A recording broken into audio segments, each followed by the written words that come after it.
नेपाल में जब जेनजी का प्रोटेस्ट हुआ तो इंडिया में कई सारे ऐसे लेफ्टिस्ट इन्फ्लुएंसर को कहते हुए सुना गया कि यहाँ के जेनजी का खून कब खौलेगा, यहाँ का युवा कब जागेगा, यहाँ का युवा कब सड़कों पर इस तरह से उतरेगा।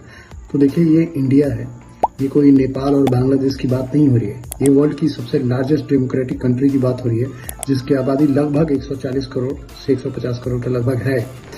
तो यहाँ पे रोड पे प्रोटेस्ट करना सही है, लेकिन यहाँ पे इस तरह से प्रोटेस्ट करके रिजीम चेंज कर देना is not going to happen, because हमारी आर्मी, हमारे पुलिस, हमारे जो सिस्टम है वो बहुत स्ट्रांग है।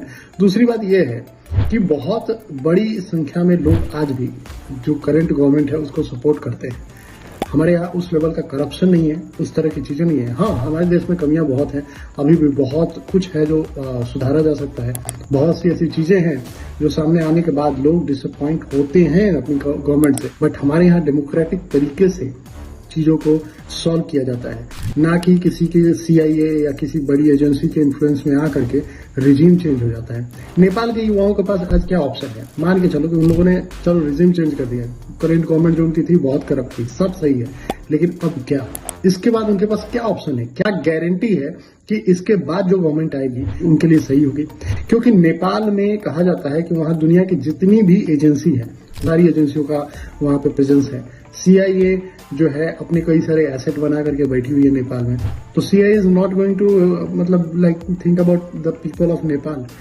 ये जो एजेंसियां हैं, ये जो जियोपॉलिटिकल टर्म्स है, ये इसलिए नहीं बनाई जाएगी सरकार की वहां के लोगों को फायदा हो।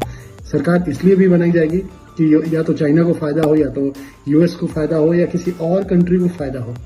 तो बड़ी कंट्री छोटी कंट्रियों के साथ खेलती है। बांग्लादेश के लोगों को क्या मिला? बांग्लादेश में जाके देखो, वो उनका टेक्सटाइल इंडस्ट्री बर्बाद हो चुका है। जो उनकी पर कैपिटा इनकम थी वो श्रिंक हो चुकी है, वहां की करेंसी नीचे आ रही है, सब कुछ खत्म हो चुका है। वो रेडिकल भीड़ चली गई पता नहीं कहाँ। तो जो लोग सफर कर रहे हैं उनसे जाके पूछो कि रिजीम चेंज का मतलब क्या होता है। हाँ, अगर आपको सरकार चेंज करनी है तो आपके पास अधिकार है, आप वोट दे करके सरकार को चेंज कर सकते हैं, लेकिन इस तरह की अनसर्टेन चीजें नहीं होंगी देश में।